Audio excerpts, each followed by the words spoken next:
Bismillahirrahmanirrahim. Assalamualaikum warahmatullahi wabarakatuh. Salam hormat, salam sejahtera. Hari ini kita bersiaran sekali lagi secara langsung daripada studio Dirosa Live Channel. Alhamdulillah hari ini tanggal 18 hari bulan Jun 2021 jam 6.36 petang. Kita mohon maaf di atas kelewatan kita bersiaran pada petang ini. Di atas sebab kita sedang menaik taraf sistem audio kita dan kita sedang menaik taraf penata cahaya studio kami. Alhamdulillah daripada semalam sampai ke hari ini baru hampir 90% siap. Jadi saya bermohon kepada rakan-rakan FB Dirosa Live Channel yang sedang melayari live FB Dirosa Live Channel ini agar dapat share-share kepada rakan-rakan anda. Kerana kita ada sembang santai pada hari ini, tajuk macam-macam ada. Saya tak nak cakap panjang kerana masa kita selalu mencemburui.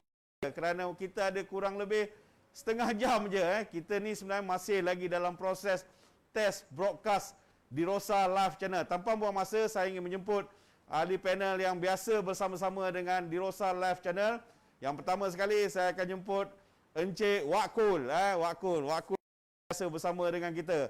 Namanya Syahruzan Muhammad Sharif, tapi kita panggil Wakku. Hari ini Wakku nak duduk mana? Sini ke sini? Okey, nak duduk sebelah kanan saya. Dan seorang lagi Abang Zulkifli Mat atau lebih dikenali dengan Abang Joy, Abang King, Abang Zul. Dia ada 3 gelaran. Bukan 3 bini. Dia ada 1 saja bini yang dia sayang sampai mati insya-Allah. Jadi hari ini kita test mic kita. Bolehkah Cik Zul, Zul King cuba cakap sikit? Mas lupa lah. Mas. Okey, tak apa. Wak, cuba cakap sikit. Adakah clear? Assalamualaikum warahmatullahi wabarakatuh. Kita nak test mic Macam mana test. connection kita? Okey Okey, nampaknya sistem audio kita akan bertambah baik. Jadi kita minta Abang Zul sikit say hello. Macam mana nak test kita punya sistem audio kita ni? Bagaimana? Halo, test 1 2 3. Alhamdulillah. Adakah di Test, okey, technician 1, kita 2, kata dia dah bagi cue bagus. Saya harap pelayan FB Dirosa Live Channel berpuas hati dengan sistem audio kita. Setelah sekian 3 minggu kita bersiaran, audio kita tidak dapat diterima dengan jelas dan gambar kita pun tidak dapat diterima dengan jelas. Tapi alhamdulillah hari ini 18 Jun 2021 studio Dirosa Live Channel telah menaik taraf sistem audionya, penata cahayanya dan susun atur studio ini telah dibuat oleh kru-kru kita, kru-kru kita yang tidak asing lagi. Kita ada manager floor kita, Puan Maria, dan kita ada technician kita, Encik Mael bersama dengan kita. Okey, sebelum pada kita terus kepada isu-isu kita pada petang ini, suka saya update, mungkin tuan-tuan, saudara-saudara dah biasa terima update tentang pandemik COVID-19 ini pada hari 18 Jun 2021.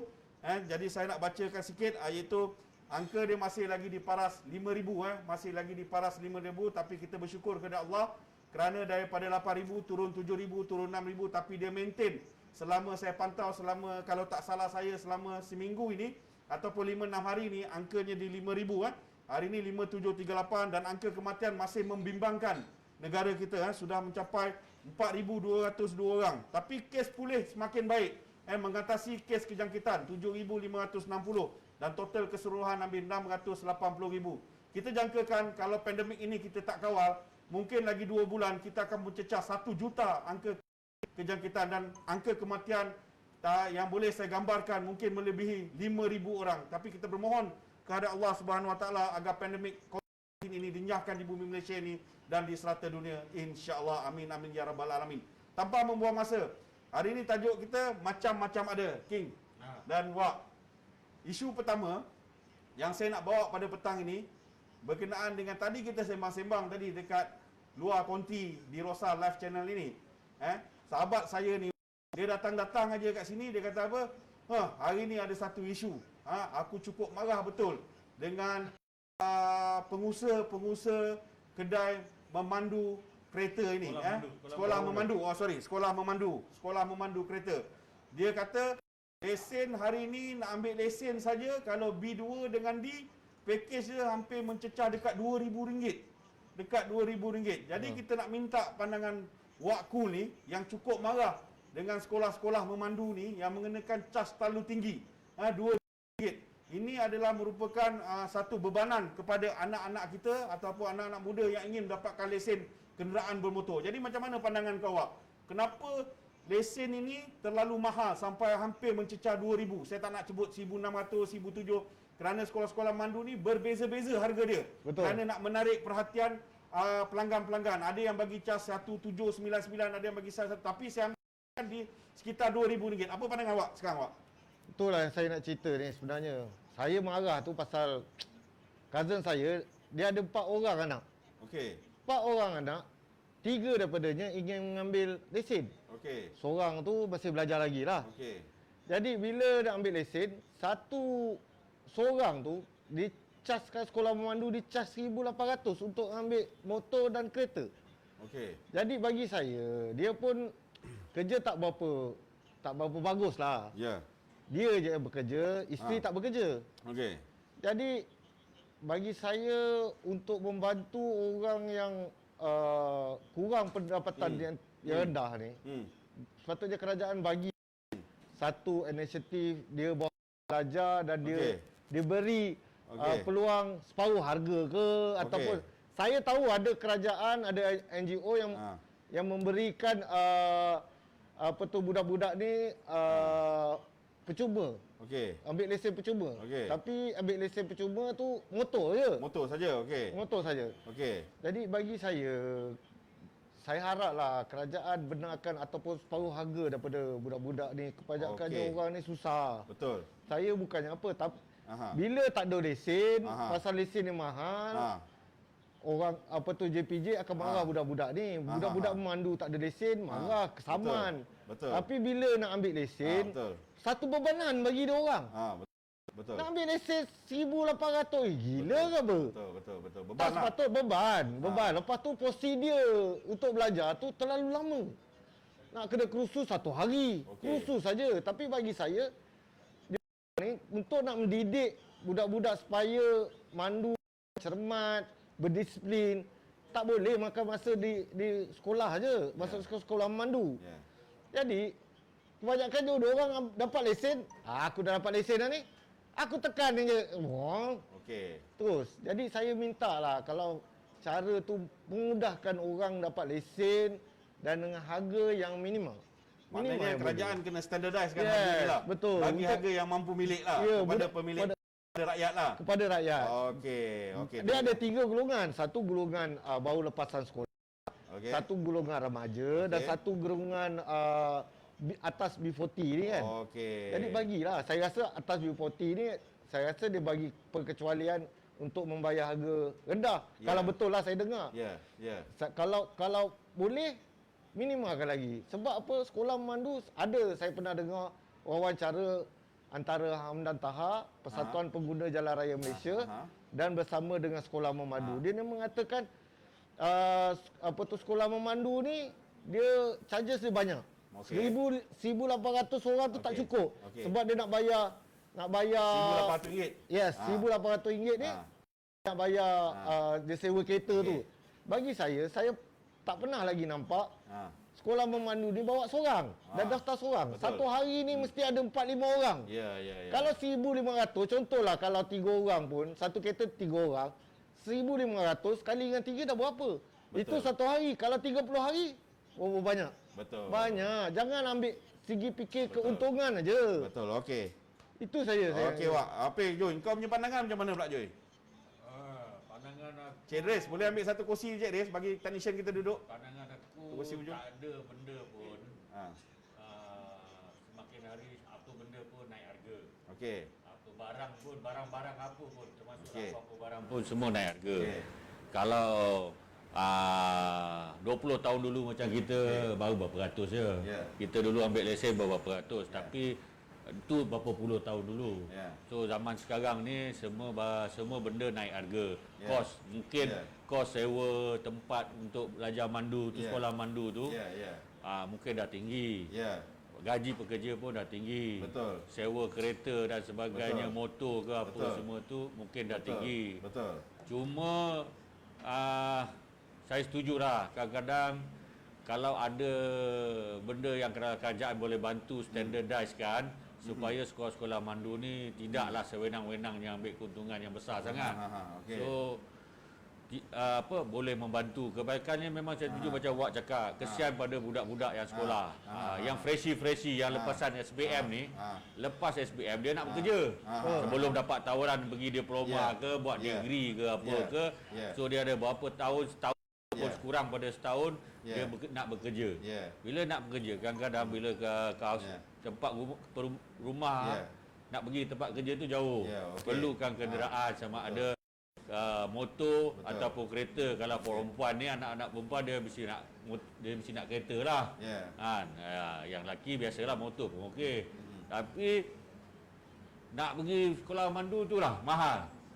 Jadi dengan gaji kerja part time berapa je freshie ni kan. Ada bayar tu tak ada. KFC pun ada. So dorang mulalah remaja-remaja ni, freshie ni naik motor atau naik kereta tanpa lesen. Memang dorang boleh bawa motor. Memang dorang ada kemahiran untuk bawa kereta, lesen tak ada. So bila kena saman sekarang tak ada lesen, minimum 300. Betul. Kesian budak-budak ni kena saman pula. Tu bila dah kena saman nak kena bayar saman. Lepas tu dia dah tak boleh pakai kenderaan, mungkin tak pergi kerja. Ni semua kita agak membebankan. So kalau tentulah kalau saya setuju dengan Wak, standardkanlah supaya ada satu garis yang tidak membebankan rakyat. Remaja kadang-kadang bukan remaja je. Kadang-kadang orang dah kerja-kerja umur berapa tiba-tiba nak beralih arah daripada satu kerja, tiba-tiba nak bawa Grab ke, sebelum ni tak ada pun. Dah kena pakai lesen, sebelum ni tak ada lesen. Yang muda-muda lah 23, 22. Nak bawa Food Panda ke kan. Nak itu pun ada masalah kan. So bawa dalam keadaan macam takut-takut lesen tak ada, takut roadblock apa semua, nanti mulalah accident ke apa ke. Asal ada benda yang membebankan mereka.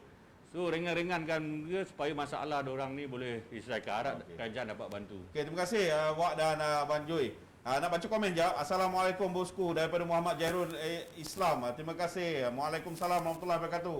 Asma Abdul Latif, nak ambil lesen sekarang mahal sangat. Tak ada orang, kurang duit payahlah. Betul. Faizal Yusof, peniaga burger Handalan. Assalamualaikum tuan. Waalaikumsalam. Nazlida Yahya, ya, anak saya nak ambil lesen RM1,800. Betul. Sebenarnya berkenaan dengan untuk mengambil lesen, tak kira lah apa jenis lesen pun, lesen kenderaan bermotor ni. Yang paling popular sekarang ni B2 dengan D untuk anak-anak kita. Itu belum kita ambil kira lesen kenderaan berat. Orang nak ambil, orang nak bekerja, nak mula bekerja dan sebagainya, itu lagi berat lah. E-full lah. E-full lagi berat kan. Jadi E dan sebagainya, kelas-kelas yang lain lagi berat. Jadi sebenarnya bila kita bincang soal adakah nak ambil lesen ni harga dia perlu diturunkan dan tidak membebankan juga kepada sekolah-sekolah memandu ni juga. Dipahamkan sekolah-sekolah memandu ni dia kata kos dia kerana nak sewa kereta, nak sewa tanah, nak sewa apa tempat untuk menjalankan operasi mengajar anak-anak, mengajar pelajar-pelajar ni, bawa kita dengan betul dan sebagainya. Itu yang buatkan kos dia melambung tinggi. Tapi sepatutnya sekolah-sekolah memandu kereta ni, pada pandangan saya, diorang sepatutnya kena mengambil kira dalam keadaan sekarang ini. Dalam keadaan sekarang. Kalau keadaan dulu tak kisah, macam Joy cakap, anak-anak kita ataupun yang kerja KFC dan sebagainya nak ambil 1,800 tak berbaloi itu kan, gaji berapa sen sangat. Tapi satu lagi nak tanya Wak, kalaulah kerajaan boleh pantau sekolah-sekolah memandu ni dengan bagi satu garis panduan tentang pengambilan lesen ni khusus untuk lesen utama B2 dan lesen memandu D, ni yang paling penting sekali untuk anak-anak remaja kita yang baru nak meningkat naik ni, yang perlu ada lesen. Kerana bawa motor, bawa kereta kena ada lesen. Tak ada kereta nanti kena saman pula dengan pihak PDRM, PJPJ dan sebagainya. Agak-agaknya kos tu kita tak tahu apa kos operasi sekolah memandu, kita tak tahu. Jadi pada pandangan Wak ingat macam mana apa langkah terbaik yang diorang boleh ambil untuk dapat mengurangkan dalam keadaan pandemik COVID-19 sekarang ni, untuk mengurangkan pengurangan fee lesen tu untuk belajar memandu tu kepada yang orang mampu milik. Berapa agaknya range dia tu?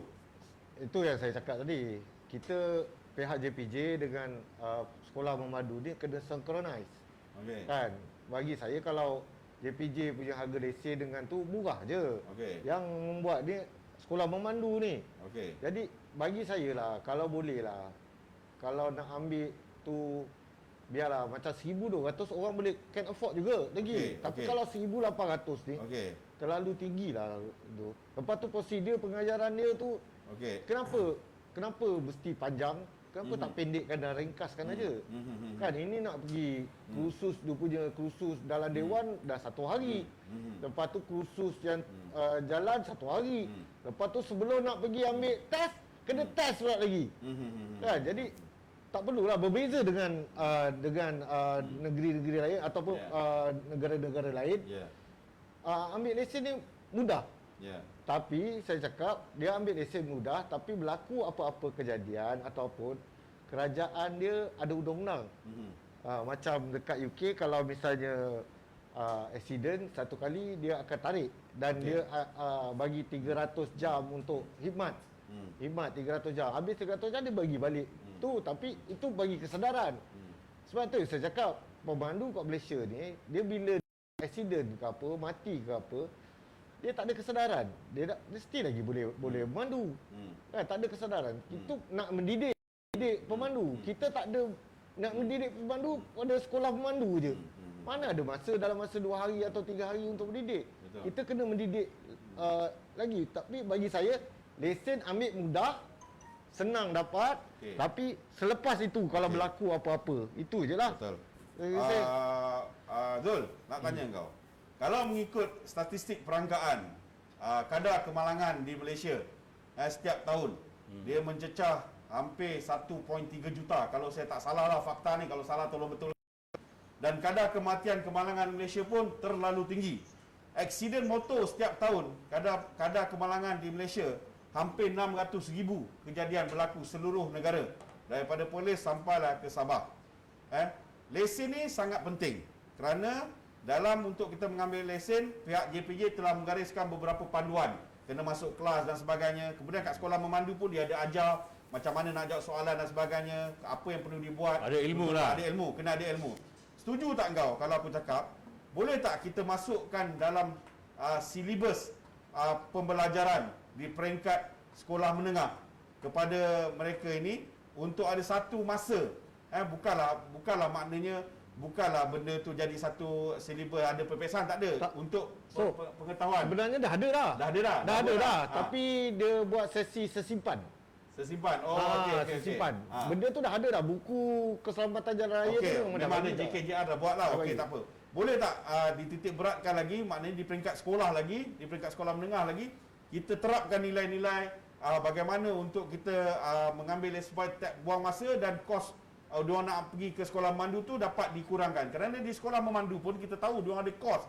Kerana mungkin nak ambil budak-budak ni, kemudian kos peperiksaan, diorang tanggung semua sekali package daripada 1,800 tu. Kita tak tahu berapa margin yang pihak sekolah memandu ambil kan. Sama ada 40%, 30%, tak berani nak cakap pasal tak ada fakta tu pada saya. Tapi setuju tak Joy?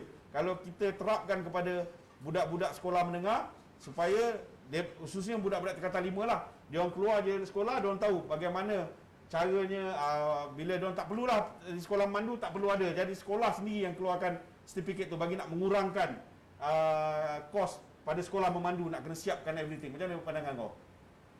Pandangan saya kalau agak sukar lah pada untuk kita implementasikan dalam satu negara benda ni. Tapi kalau untuk membentuk sikap ketika memandu, berlakunya banyak kes kita pelanggaran aksiden anak-anak muda segera dengan motor dengan kadar kes yang tinggi, saya rasa dalam sekolah perlu tekankan kesedaran sivik. Jadi mata pelajaran sivik itu perlu ditekankan. Kesedaran sivik, rasa tanggungjawab setiap orang tu dididik daripada peringkat sekolah, ditekankan lebih. Bukan tak ada saya rasa, cuma ditekankan lebih.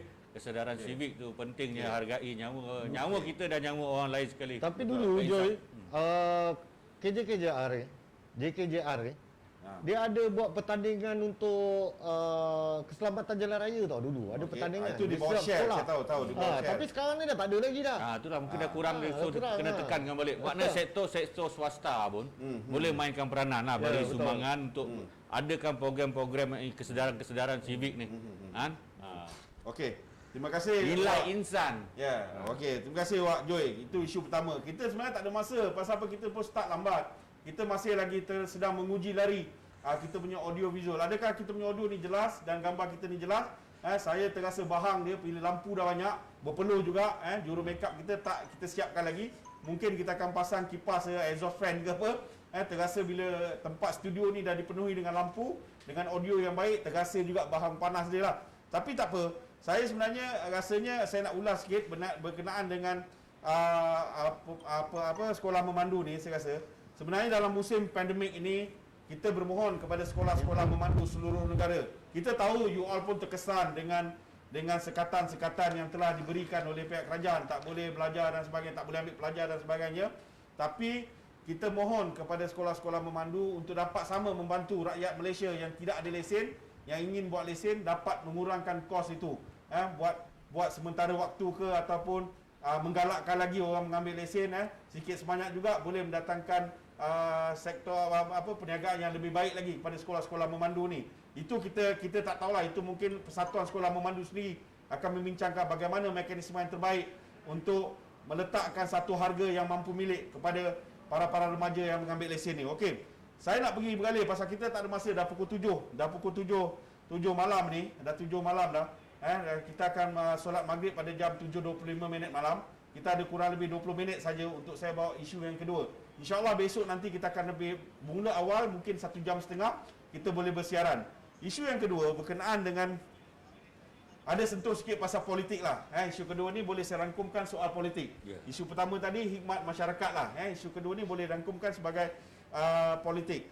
Yang mana baru-baru ni semua pimpinan negara, tidak kira lah sama ada pembangkang ataupun pihak kerajaan, telah menghadap ke bawah Duli Yang Maha Mulia Seri Paduka Baginda yang di-Pertuan Agong untuk membincangkan khusus untuk bagaimana mengawal keadaan pandemik COVID-19 ini menghadap yang di-Pertuan Agong.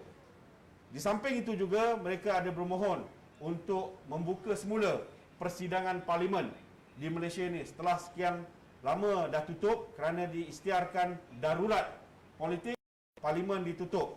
Alhamdulillah, respon Duli Yang Maha Mulia Seri Paduka Baginda yang di-Pertuan Agong kata, tuanku bertitah, tuanku kata boleh bukalah sidang parlimen itu. Terserah kepada pucuk pimpinan sekarang ini.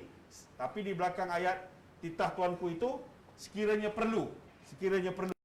Tapi bila kita lihat di satu sudut lagi, pihak pembangkang kata benda itu sangat perlu dibincangkan, parlimen perlu dibuka.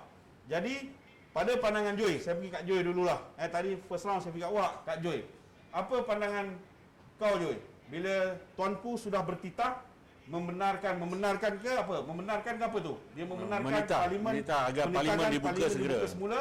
Bagaimana? Apa pandangan kau? Adakah pihak kerajaan, pimpinan yang amat berhormat Tan Sri Muhyiddin Yassin bersedia untuk menerima titah daripada tuanku ini? Bagaimana betul? Okey, seperti yang video sebelum ni saya cakap apa-apa pun pilihan raya dan sebagainya perlu disegerakan, beri mandat kepada rakyat. So bila titah tuanku ni untuk segerakan agar parlimen dibuka ni, memang saya sokong sangat-sangatlah. 200% saya sokong sangat-sangat. Sebab lagipun saya boleh andaikan titah tuanku ni adalah satu gambaran. Satu gambaran kepada pemerintah ataupun pentadbir, Perdana Menteri dan kabinet dia, bahawa saya rasalah ini andaian saya. Bila keluar titah tuanku ni, bermakna paling lewat bulan 8 mesti buka. Maknanya satu tanda yang jangan habis tempoh darurat politik tu, tak boleh bersidang tu, jangan sambung lagi. Andaian saya lah. Maknanya saya rasa paling lewat bulan 8, tak ada A, tak ada alasan B, C, D, tak ada. Tak ada kata lepas COVID habis vaksin baru nak ni lah. Itu apa yang saya rasa lah. Mungkin paling lewat bulan 8 atau kemungkinan bulan depan. Habis MCO yang kedua ni, fasa kedua ni, kemungkinan awal bulan Julai dah buka. Atau selewat-lewatnya bulan 8. So tak ada alasan sehingga habis tamat tempoh darurat itulah, sehingga satu tanda lah. Itu sebab, paling lewat lah. Sebab apa penekanan dia adalah sebenarnya isu adalah dua isu yang besar, iaitu kesihatan, kesihatan dan ekonomi. Untuk rakyat. Masalah ni adalah membebankan rakyat dari segi kesihatan, itu penyakit COVID ni, dan ekonomi, dan semakin merudum, rakyat makin sengsara. Tak boleh dibiarkan terlalu lama. Parlimen perlu dibuka dengan segera untuk dibincangkan agar dapat mencari satu penyelesaian bagi menyelamatkan isu ni. Okey, Wak, kau macam mana, Wak, pandangan kau pula? Zul kata paling cepat, dia kata biarlah sampai tempoh paling lewat biarlah sampai tempoh darurat habis pada bulan 8. Itu titah tuanku. Paling cepat terserah kepada pucuk pimpinan yang ada sekarang, tapi kalau boleh bulan depan. Bulan depan MCO fasa kedua habis 28 Jun boleh buat dah. Mana 1 Julai itu dah boleh buat sidang parlimen dah. Kau macam mana, Wak? Kau rasa kau macam mana? Saya pandangan Joy tadi, saya setuju sebenarnya. Bila tuanku ni, dia adalah pemerintah negara bagi saya. Jadi bila tuanku suruh percepatkan tu, sebab tu yang lepas darurat tu kena buatlah parlimen. Kan? Kalau saya nak ujah lebih, kita bukan ada kuasa, kita cuma bagi pandangan kat bawah je lah. Yang kontrol adalah Perdana Menteri. Itu je lah. Jadi bagi pendapat saya, biarlah secepat mungkin bagi membolehkan perbincangan di parlimen atau cadangan-cadangan yang baik dari segi COVID ni, dari segi wabak ni dan ekonomi dapat dibincangkan. Supaya kadang-kadang kita kena dengar semua pihak punya pandangan dan cadangan. Dari segi kita punya wabak, kita tak boleh bendung lah sekarang ni. Hari tu turun ni naik balik. Kan? Semalam turun naik balik.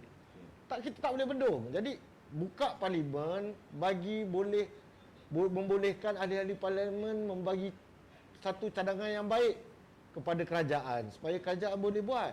Diorang kaji, kalau benda tu baik, teruskanlah ya. Itu bagi saya. Betul. Sebenarnya sidang parlimen ni sepatutnya memanglah perlu dibuka. Kalau boleh, orang kata seberapa segera yang boleh. Kita lihat di parlimen sendiri ada 222 seat parlimen seluruh negara. Ada 222 parlimen yang mewakili setiap parlimen di parlimen.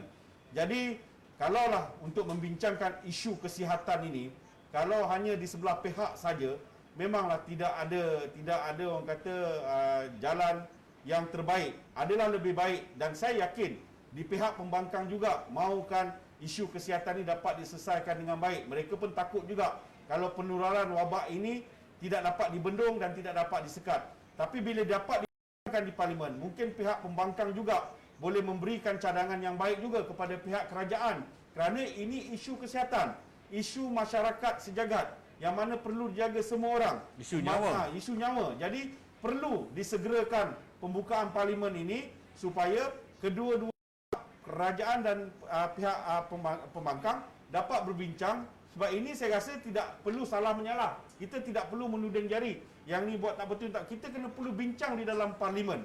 Cuma yang dirisaukan nanti bila keputusan-keputusan yang nak dibuat oleh pihak kerajaan, yang pihak kerajaan tidak ada majority, mandate 2/3. Tidak ada mandate 2/3. Jadi mungkin itu akan menimbulkan sedikit haru biru di dalam parlimen. Apapun, kita pasti di parlimen semuanya bijaksana, dipilih oleh rakyat. Mandat itu dipilih oleh rakyat, semuanya bijaksana. Okey. Kita nampaknya kita ada seorang lagi ahli panel. Kita ada sedikit masa saja. Boleh tambah? Kita ada. Boleh. Kita ada masa 20 minit.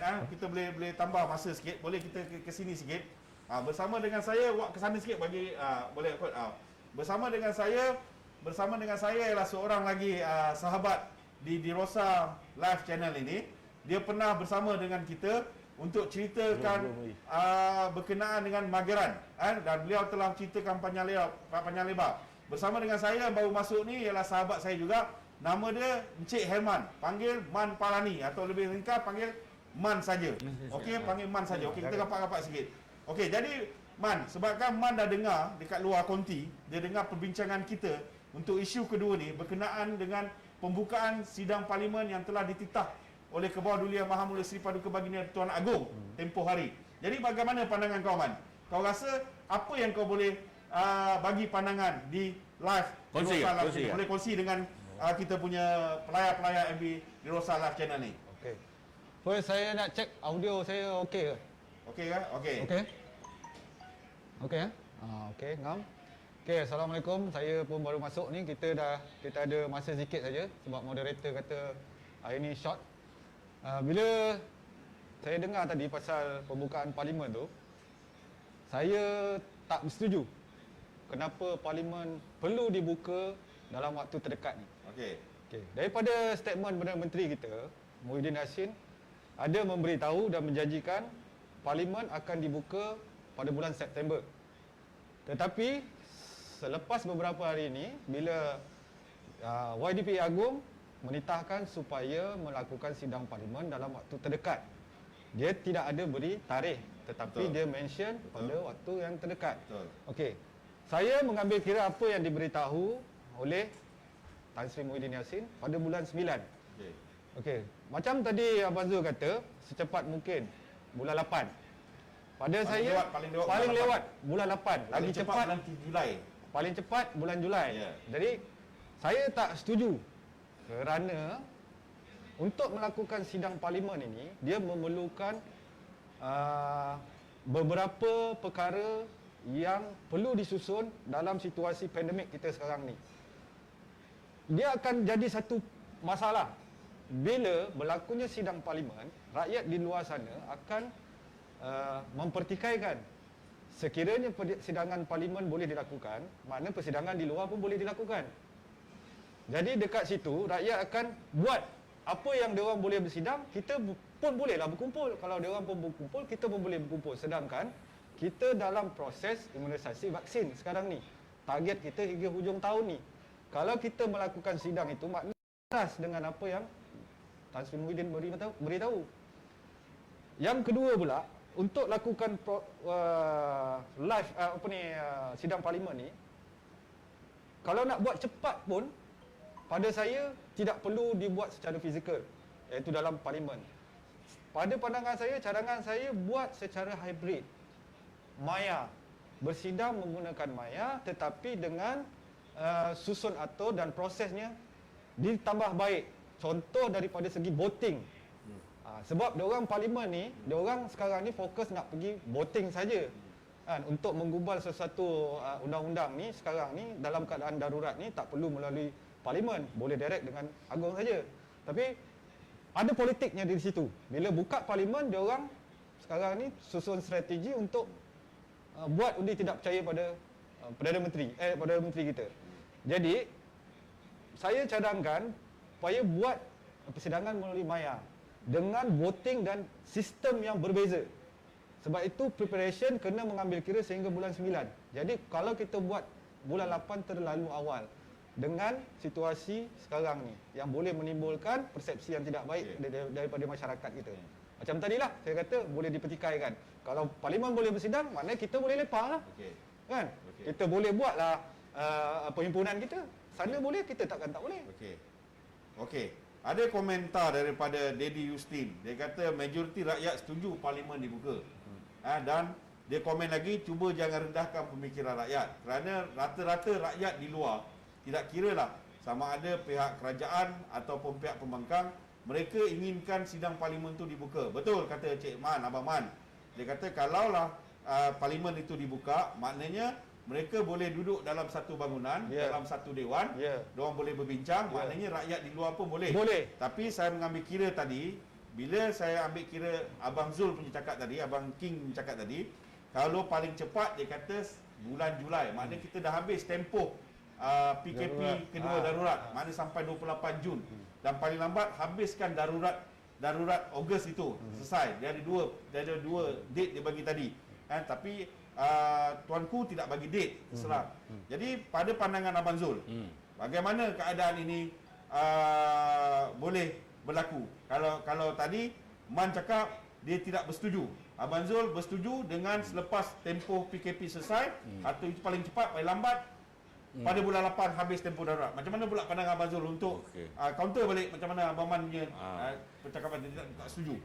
Man ni sahabat baik saya. Kawan baik saya. Tahu. Tapi kat counter tetap kena counter. So masalah untuk bersidang dalam parlimen, kerajaan pun sebelum ni, sebelum darurat ni, parlimen dibuka pun dengan cara SOP. So SOP tu dah cantik. Maknanya dah ada. Kalau kerajaan nak buka balik, boleh tinggikan SOP itu lagi. Mungkin dengan kos yang lebih syarat SOP itu lebih baik, ketat lagi. Tapi yang sebelum ni pun saya rasa dah sangat baik dah. Ada cermin apa semua lah. So maknanya dia tak adalah macam kita ni sangat. Sebelah-sebelah macam tu dia ada apa, cermin apa, plastik ada ke apa panel, dia ada kan. panel, Dia terpisah sebenarnya daripada yang lain. Cuma benda tu transparent, boleh nampak. So tak ada masalah untuk bersidang. Maknanya ada SOP. Kalau nak kata pada rakyat pula di luar sana, saya tengok program TV banyak lah. Yang apa, menyanyi tu apa? 50 orang langsung tak ada SOP, 50 apa ahli juri. Kan? Boleh je, tak ada orang tikai pun. Betul. Kan? So itu salah satu. Yang lagi je, saya rasa Malaysia je ataupun mungkin ada beberapa negara lain yang rasa sama ada ataupun kalau ada pun 1-2 negara lah yang tutup parlimen dia. So negara lain masalah COVID juga. Semua satu dunia COVID. Tapi parlimen diorang dibuka. Cuma konflik dalam negara kita ni terlalu banyak politik.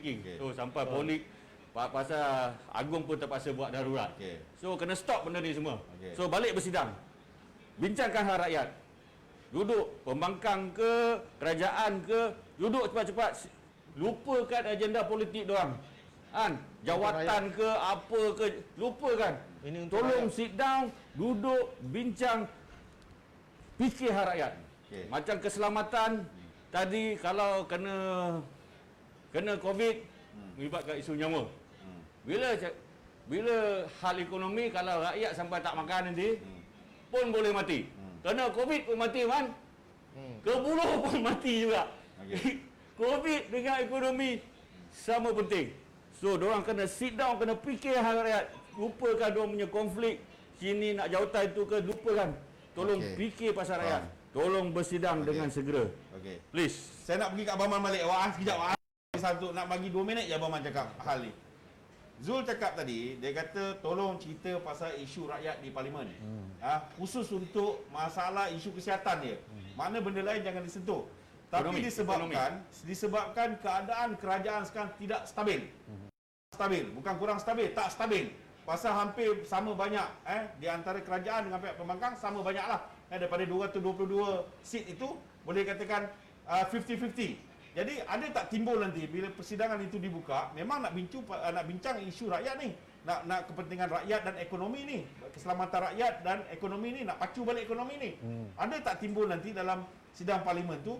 Pasti ada, saya rasa. Pandangan Abang Man berleret-leret terus ke benda-benda yang lain tentang pembelian vaksin, tidak dibincangkan dalam parlimen untuk dapat kelulusan dan sebagainya. Tapi ini isu-isu kesihatan rasanya kalau untuk rakyat memang tak perlu dibincangkan. Pada pendapat saya rasanya boleh aja. Tapi tentang benda lain untuk menjatuh dan sebagainya. Macam mana pandangan Abang Man?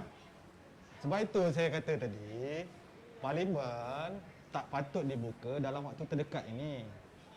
Poin saya adalah bila buka parlimen, dia akan berlaku politikal di situ. Akan berlaku politik, akan bergaduh dekat dalam tu. Bukan nak bincang soal rakyat. Yang kita tahu, kita dah 60 tahun dah. Kita tahu kita punya pembangkang macam mana perangai, kerajaan perangai macam mana, ahli-ahli parlimen kita dekat dalam dewan tu macam mana perangai dia. Bila buka parlimen, isu rakyat dah jatuh ke belakang, lebih kepada nak menjatuhkan kerajaan kau tak bagus, kita orang lagi bagus. Itu akan berlaku. Jadi bila buka parlimen, nanti rakyat akan tengok tak selesai juga. Jadi sebab itu saya cadangkan supaya ambil masa lagi. Susun balik bagaimana prosedur untuk melakukan sidang parlimen secara fizikal. Kalau tak mampu, gunakan hybrid. Gunakan maya sebab dia kena fikir. Rakyat di luar sana mesti akan mempertikaikan perkara ni. Bila parlimen dibuka, boleh berkumpul, 222 orang boleh berkumpul, takkan kita tak kat luar tak boleh berkumpul? Apa masalah dia? Sebab dekat dalam tu semuanya adalah pemimpin. Menjadi contoh pada rakyat. Kalau diorang menjadi contoh pada rakyat boleh berkumpul, kita kat luar pun boleh berkumpul lah. Maknanya, apa yang kau cakap selama ni tidak selaras. Korang boleh semata-mata untuk membincangkan soal rakyat. Ya ke? Kalau tidak, korang mesti bergaduh dekat dalam tu. Jadi, confirm lah, saya berani bet lah. Bila persidangan parlimen dibuka, tanpa susun atur yang betul, kan?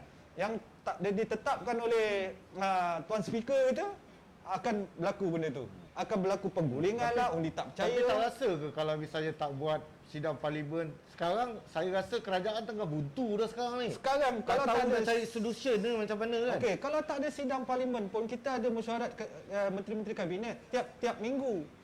Di situ pun membincangkan soal rakyat. Dibawa kepada jemaah-jemaah menteri, dikumpul dan dibawa kepada agung. Jadi parlimen tu kalau tak buka sekalipun, memang tiap-tiap minggu berbincang pasal soal rakyat dalam mesyuarat kabinet. Tapi saya rasa bila lepas habis darurat ni, bila dah habis darurat, macam biasa je. Boleh dulu dibenarkan minum kedai mamak. Jadi tak salah dia orang buat sidang parlimen pun. Sebab masa darurat ni memang tak boleh. Tapi bulan 8 dah habis darurat. Saya rasa elok buat persidangan. Sebab saya nampak kerajaan sekarang sedang buntu mencari solution. Betul Pak. Kerajaan Sebenarnya apa solution. titah tuanku yang Pertuan Agong, titah dia tu dikeluarkan adalah bermaksud bahawa kerajaan sekarang, pegang. barisan-barisan yang duduk dalam kerajaan sekarang tidak dapat meyakinkan tuanku, maknanya tidak selesai isu ekonomi dengan isu COVID kesihatan ni tidak selesai.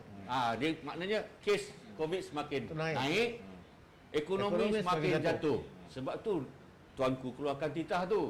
Maknanya tuanku berharapan bila parlimen dibuka, kerajaan dengan pembangkang 222 orang ahli parlimen ni dapat bersidang secepat mungkin dapat menyelesaikan. Ada pandangan-pandangan, pemikiran-pemikiran orang lain selain daripada pihak kerajaan sahaja. Dapat memikirkan, ada idea, ada ilham bagaimana nak menyelesaikan isu tu. Tak Sebab semua tu pandangan tuanku tu yalah, tak semua pandangan kerajaan ni sebenarnya betul. Sebab kita dah tengok sepanjang 2 tahun ni tak ada persidangan parlimen. Dia orang dah, saya bagi pandangan saya lah, dia orang dah buntu dah nak cari penyelesaian. Bukan kita kata kita bermaksud kerajaan yang ada sedia ada tidak bagus. Ya, betul. Maknanya diorang perlu dibantu oleh ahli parlimen lain buah pemikiran untuk selesaikan dua isu utama ini. Okey, tak apa. Kalau kita nak bincang panjang lebar, memanglah tak cukup masa. Pasal kita ada lebih kurang tadi, admin dah bagi ada 2 minit lagi. Kita bacakan komen sikit. Muhammad Idris, buka untuk kepentingan politik rakyat, betul. Azam Wanci, Azam adalah pelayar tetap FB di Rosa Live Channel. 1 hari 100 orang mati akibat COVID-19. Takkan nak tunggu lagi 90 hari sampai 9,000 orang dah mati. Dedi Justin, betul-betul tuanku titah segera, maknanya segera. Ini sebahagian daripada pelayar-pelayar yang mengikuti siaran secara langsung di atas talian FB di Rosa Live Channel ini. Abang Man, Wak dan Zul. Kalau kita nak sambung kejap lagi. Wak sini.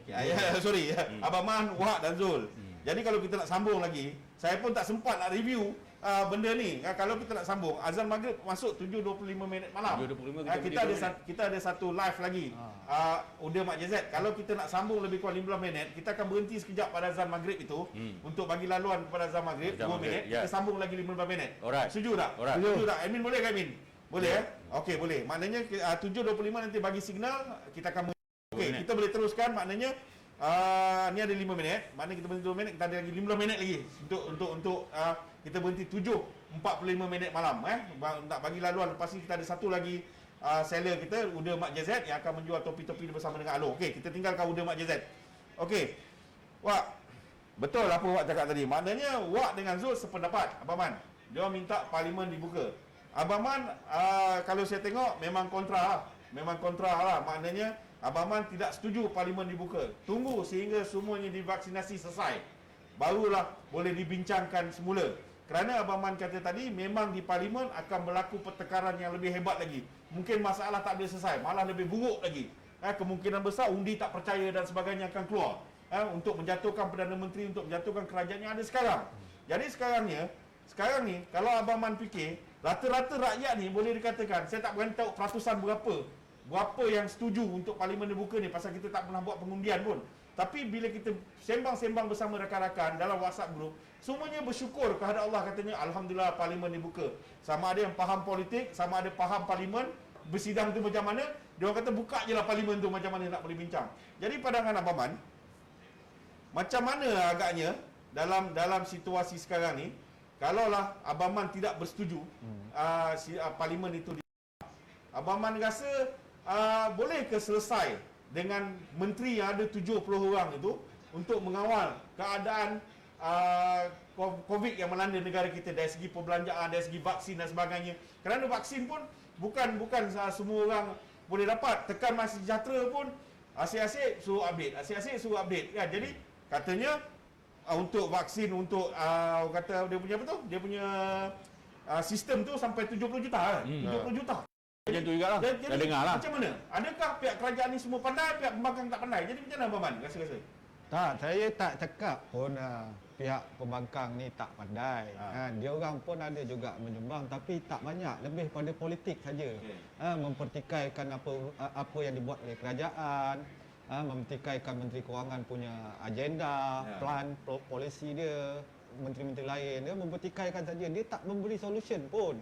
Sebab apa dia tak beri solution? Sebab apa yang kerajaan buat sekarang ni adalah di landasan yang betul. Vaksinasi kita, fasa pemulihan kita semua dalam landasan yang betul sekarang ni. Kita on the way. Mungkin lambat. Yalah, kita negara macam mana? Kita pun mengambil contoh negara-negara luar. Sebab itu kita lambat. Kita meniru apa yang dia orang buat. Sebab itu, lagi satu, saya tak cakap pun yang tak perlu buka parlimen. Maksud saya, buka parlimen dalam tempoh yang telah diberi tahu oleh Perdana Menteri. Dia mencadangkan pada bulan September. Sebab itu Agong pun cakap dipercepatkan. Dia tak beritahu pun tarikh bila. Kena faham apa yang dia cakap. Cepat tak mungkin. Tak bermaksud besok. Tak bermaksud lagi 2 bulan. Cepat. Maknanya apa yang Perdana Menteri beritahu bulan 9 mungkin cepat pada dia. Mungkin lambat pada orang ini. Tapi tempoh yang diberikan, dicadangkan oleh Perdana Menteri kita ada bulan 9 September. Pada saya itu tempoh yang paling sesuai. 3 bulan kita buat preparation. Bagaimana nak susun atur dalam parlimen sekiranya dibuat secara fizikal. Tapi pada saya, lebih baik buat secara maya. Sebab fizikal kalau kita buat ni, duduk di dalam parlimen, akan berlaku macam-macamnya. Isu rakyat takkan selesai. Kita dah lama dah, kita tahulah perangai pembangkang ni macam mana, kerajaan ni macam mana. Bila masuk dekat dalam, cerita rakyat ni akan ke tepi, nak gulingkan Perdana Menteri. Undi tidak percaya. Itu saja kerja dia orang. Sebab tak ada solution. Pembangkang kita daripada dulu sampai sekarang memang tak pandai pun. Okey Man. Okey Man, kita nak bagi waktu seminit sebelum kita berhenti azan maghrib, lepas tu kita sambung balik. Wah, awak punya pandangan, pandangan. Kalau pandangan saya nanti dulu soalan tak habis pun. Soalan tak habis awak lepas. Saya nak sambung. Kasih awak daripada buntuk. Pemahaman awak cepat dengan lambat tu apa yang awak faham? Kalau titah tuanku kata disegerakan, awak faham bila? Besok ke macam mana? Saya sebenarnya 1 minit ni tak cukup. Tak apa, kita seminit. Kita bagi hormati masa lah. Saya sebenarnya nak sambung. Sebenarnya saya tak berapa setuju dengan cakap apa kerajaan ni dah sebenarnya dah rancang sebenarnya gini kan. Zaman kerajaan sekarang ni dia tak ada perbincangan dalam parlimen pun. Memang kalau aku jadi kerajaan, aku tak ada orang bantai aku ikut suka aku je lah. Macam mana nak keluar duit ekonomi kan, Menteri Ekonomi. Jadi aku tak ada orang tanya. Tak ada orang tanya.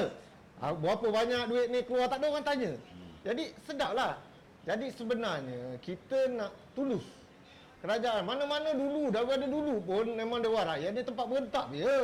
Bukan ada tempat betul, tapi dalam berentak-rentak pun ada juga cadangan-cadangan yang bagus daripada pihak pembangkang ataupun daripada pihak kerajaan. Cadangan tu diambil, dirangkul semua dan patut kerajaan mengkaji. Benda ni tambah baikkan. Mungkin idea ni kalau tak ada parlimen, idea ni datang daripada pemikiran menteri je. Tak ada kata orang tidak balas. Tak ada orang okey, kita terpaksa potong kerana bagi menghormati laluan azan maghrib. 7.25. Nanti sambung balik Wak. Benda panas ni. Kita berehat Puaslah nak 2 minit. Jadi saya minta ahli-ahli panel bersabar, kita keluar pada konti bagi melaluan kepada azan maghrib. Kepada pelayar-pelayar di FB di Rosa Live Channel, stay tune. Kita akan sambung selepas ni lagi 15 minit sampai 7.45 minit malam. Kita rehat 2 minit. Belum meja air dia.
Bismillahirrahmanirrahim. Assalamualaikum warahmatullahi wabarakatuh. Salam hormat, salam sejahtera. Kita bersambung kembali setelah kita berehat 5 minit haluan kepada azan maghrib. Hari ini 18 Jun 2021. Kita bersiaran secara langsung di studio Dirosa Live Channel bersama dengan sahabat-sahabat saya, sahabat-sahabat baik saya dari kecil, Abang Zul, Wak Kul dan Man Palani. Saya panggil masuk balik ke dalam konti. Kita ada lebih kurang 15 minit saja nak sambung tadi isu pasal perlukah disegerakan sidang parlimen ini sejajar dengan titah Duli Yang Maha Mulia Seri Paduka Baginda Yang di-Pertuan Agong tempoh hari. Dan sebagai yang satu lagi pandangan tidak perlu diadakan sidang parlimen ini. Kita nak cerita lebih kurang dalam 10 minit je. Ada komen daripada MRJ Skuter, cerita politik tak boleh naik bos, tak boleh naik view. Tak, ini salah satu isu yang kita bawa lah. Segmen. Kita bukan cerita politik hari-hari, tak ada. Kita ada macam-macam isu kita ada. Dia pasal ada ni pasal ada pandangan. Kita dua hari. Pandangan. Sila duduk Cik Iman. Jadi adakah kita akan on balik? Okey kita punya audio okey. Okey. Kita berhenti tadi. On baliklah mic, on balik. Dah? Test 1 2 Okey. Jom test mic. Test 1 2 3. Okey. Cik Man tak nampak lah. Dia kena tolak sikit lah sini. Tolak sikit dia. Nampak belum lagi masuk. Tu dah Belum masuk. Dah. Belum Okey. masuk. Okey, dia Delay sikit. Okey, kat mana kita berhenti tadi? Okey, sekarang ni Wak cakap perlu tadi kita sambung, perlu dipercepatkan Okey, sekarang lah andai katalah tidak orang kata pihak kerajaan tidak mahu meneruskan sidang parlimen ini. Tunggu sehingga di mana yang Man cakap tadi. Perdana Menteri telah mengeluarkan kenyataan bahawasanya sehingga September. Katalah arahan ini, bukan arahan lah, di-encourage tu. Apa rasa rakyat terhadap kerajaan yang sekarang ini? Apa pandangan kau? Rakyat rasa macam mana? Kalau bulan 7 pun tak boleh buat sidang, habis darurat pun tak boleh sidang, Perdana Menteri tunggu sampai bulan 9. Apa rasa rakyat? Adakah rakyat lebih marah kepada kerajaan yang ada ataupun macam mana? Kau punya pandangan macam mana? Macam ni. Saya bagi peluang pada Wak pasal dia nak sambung tadi dia cakap. Dia boleh komen apa yang moderator cakap ni, lepas tu saya bagi peluang saya. Okey. Lepas pula. Okey. Saya bagi peluang pada dia. Itulah tadi saya cakap. Kalau kita tak buat benda ni, macam mana kerajaan nak Laju sikit. Semangat sikit. Menambah baikkan apa tu dia punya cadangan ataupun konsep. Okey. Konsep apa yang kerajaan nak bawa. Okey. Ini contoh, bukan nak cakap apa. Masa zaman Barisan Nasional dulu pun, Barisan Nasional pun menerima pandangan-pandangan pasal dulu tak ada COVID. Jadi paling suka tak suka mesti adakan parlimen. Betul. Dalam parlimen memang saya cakap terus terang, kita memang ada bertelagah. Betul. Tapi dalam telagah-telagah tu ada juga cadangan-cadangan daripada ahli-ahli parlimen yang lain. Yang membangkang tetap membangkang, yang memberi cadangan tetap memberi cadangan. Okey. Cadangan yang baik kerajaan dulu masa Barisan Nasional dia ambil benda tu dan dibawa perbincang. Jadi dimasukkan dalam kalau Menteri Keuangan tu untuk penambahan baik dia orang punya sistem tambah baik lah. Kan? Kadang-kadang idea daripada kita ni sekelompok aja. Tak berluas. Terima sebulat-bulat je. Jadi bila tak ada parlimen, macam mana kita nak expand lagi kita punya idea ni kalau tak ada daripada cadangan-cadangan lain. Ahli parlimen yang menang ni kebanyakannya yang berkelulusan tinggi. Berpelajaran. Jadi tak katalah saya tak kata Menteri Ekonomi ni tak bagus. Bagus. Tapi apa kata kalau misalnya kita buat satu persidangan dan berbincang, input dia lagi banyak. Dia boleh menambah baikkan dia punya idea ataupun cadangan tu. Itu bagi saya cepat lagi bagus. Tak itu yang saya cakap, kalau cepat pun bulan lepas dah rakyat sendiri pun menunggu-nunggu. Dengan adanya sidang parlimen ni, sebab dia boleh dengar. Kita yang buruk kita jangan dengar. Kita dengar yang baik je. Sekarang bagi saya rakyat biasa je. Kalau untuk kebaikan rakyat, apa salahnya pihak pembangkang bagi idea? Tak jadi idea. Jangan kata pihak pembangkang tu buruk je. Dia berbangkang, dia mestilah membangkang. Kan? Tapi ada idea setengah-setengah ahli parlimen yang pembangkang ni yang memberi kata dia bekerja untuk rakyat. Dia bukan nak hentam je. Kalau kata apa tu ada undian pun tak apalah, undian lah. Kan? Tapi bagi saya buat masa ni janganlah fikir tu semua. Kan? Tak payah fikir pun. Interrupted lah. Interrupt. Yo, Prof manager. tu tak nampak. ada gambar. Interrupt lah kat sini pun interrupt. Cakap je. Okey. cakap je, okey. Okey. Hmm. Okey. Apa yang awak cakap ni, antaranya isi parti dia, parlimen bersidang ni, ada check and balance. Ada check and balance. Bila ada pembangkang, ada pihak kerajaan, ada pihak pembangkang, so dia ada check and balance. Apa sudut pun ada check and balance. Tetapi saya pandangan daripada saudara Man ni betul juga. Masalahnya orang politik ni, kan, bila dibagi peluang, orang politik Malaysia ni, dia kerja lain tak ada nak bergasak dalam parlimen. Takut-takut jadilah undi tidak percaya tu. Jadi dia orang tidak berbincang pun hak rakyat. Akan lagi undi tidak percaya, politik. Tetapi kalau semua ahli parlimen, semua wakil-wakil ni rasa ada rasa tanggungjawab, sebab titah tuanku ada sebut. Minta pada semua ahli-ahli parlimen ni lupakan politik, lupakan apa kepentingan diri. Kan, lupakan semua tu. Fikir hak rakyat, fikir pasal Covid, kesihatan, fikir pasal ekonomi. So ahli parlimen bila parlimen tu dibuka, tolonglah lupakan fikir nak undi tak percaya ke, nak gulingkan siapa nak ambil jawatan macam saya cakap tadi. Kena fikir itu titah tuanku. Dia suruh lupakan benda tu semua. Kan? Cari penyelesaian. Bagaimana nak selesaikan perkara ni?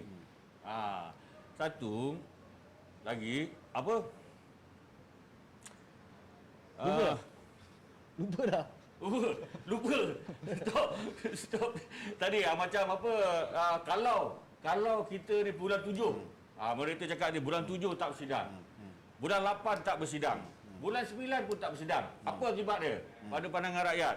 So sebelum ni saya dengar kata sampai habis tempoh Covid, bulan Mac daripada Perdana Menteri. Man cakap, BM dah cakap bulan 9 pula.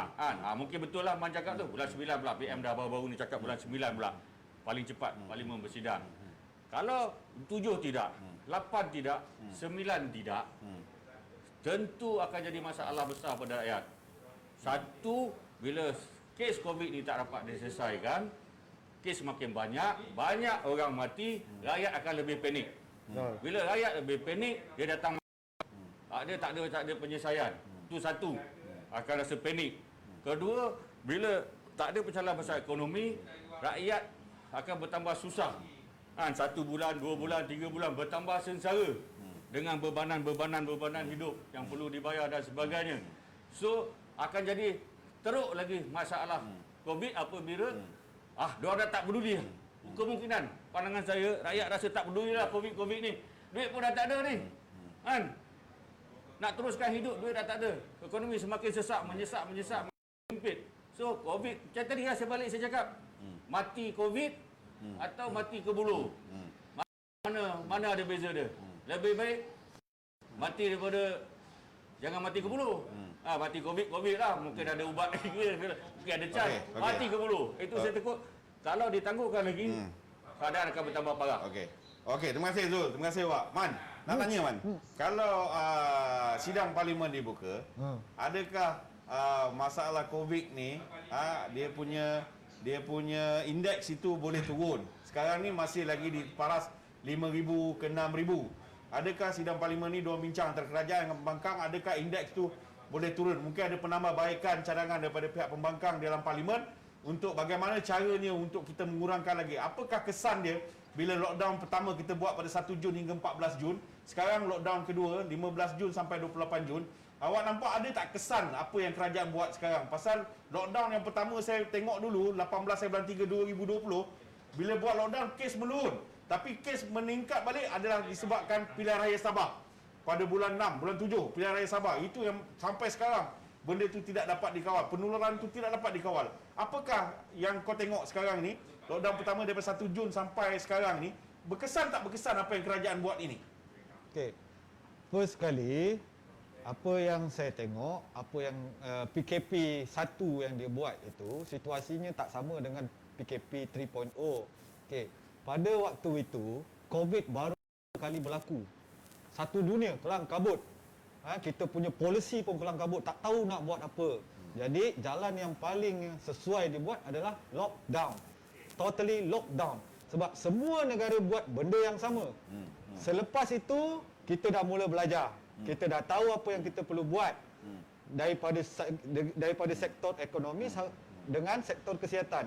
Kita dah belajar. Okey, kena buat begini-begini. Dalam tempoh PKP 1, kerajaan dah umum, dah beritahu kita mengalami kerugian berbilion ringgit dalam waktu satu hari saja. Okey, itu daripada kerajaan. Kalau daripada masyarakat umum pula, banyak berlaku masalah. Nak terjun bangunan ada, nak bunuh diri ada, yang bercerai tiap-tiap minggu. Kes tu di pejabat agama hari-hari ratusan. Kes orang nak bercerai berpunca daripada PKP. Tak boleh keluar rumah. Jadi atas faktor-faktor itu, setelah digaji, kerajaan telah membuatkan PKP 3.0 ini berbeza dengan 3.0 yang pertama, iaitu sektor ekonomi dibuka sedikit-sedikit, dilonggarkan sedikit, dan sektor kesihatan diperketatkan sedikit. Dilonggar sana sikit, langsung. Sama langsung. Okey. Poin dia sekarang ni, perbezaan dia satu saja yang saya nampak. Di waktu yang pertama, PKP pertama dengan kedua, dengan ketiga ni ada satu, iaitu vaksin. Vaksin, okey. Ya, pada PKP pertama kita tak ada vaksin. Tapi PKP ketiga kita dah ada vaksin, dah ada ubat. Sebab itu dilonggar. Apa saja kita cerita hari ini adalah sekarang kita dah ada vaksin. Sebab itu di sana dilonggarkan, di sini diketatkan. Okey, kita sebenarnya dah nak sampai pun. Kejap 15 minit.